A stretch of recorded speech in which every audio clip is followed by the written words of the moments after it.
Yes, good morning. So meron tayong dumating dito. NMAX version 2. So ang gagawin natin set dyan, change all. So bali sa parts natin, TRF plus 9, JBT block, JBT head. Yeah. So kakalasin na natin to. Then kapit na kagad natin yung ating block. Yeah. So yun sa crank natin. Yeah. Plus 9 TRF.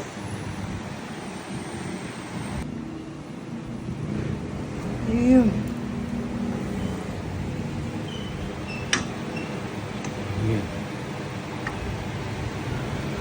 Yan, syempre hindi mawawala ang ating langis-langis dyan.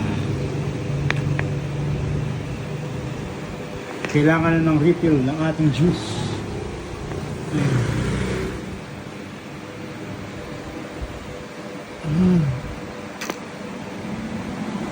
So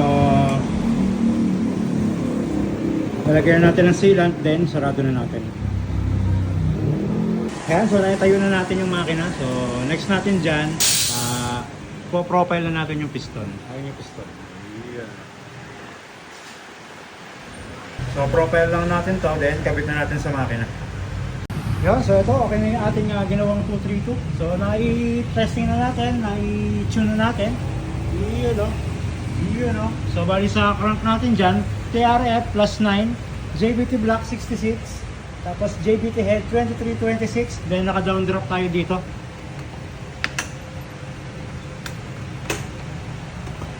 Yeah, so down drop tayo dyan.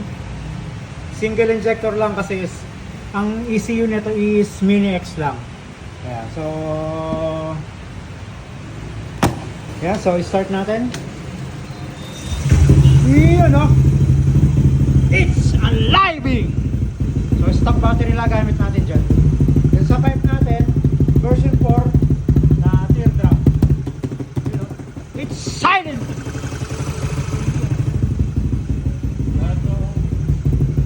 So ito yung update sa ating Aerox. Yun o. Yun o. Yeah. So ito, ready to pick up na to. Pati itong isa, ready to pick up na rin yan. So down drop din ang ano natin.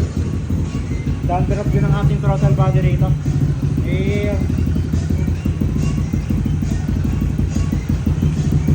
So ito, medyo matagal pa rin. Kasi may ginagawa pa tayong iba. Unahin natin yung customer kaysa yung sa atin. Pero ito, hose na lang kulang na ito. Tapos yung fuel pump under na to. Napagano na rin natin yung ating braking system. Ay, yeah, so hanggang dito na lang muna ang ating video. So thank you and goodbye!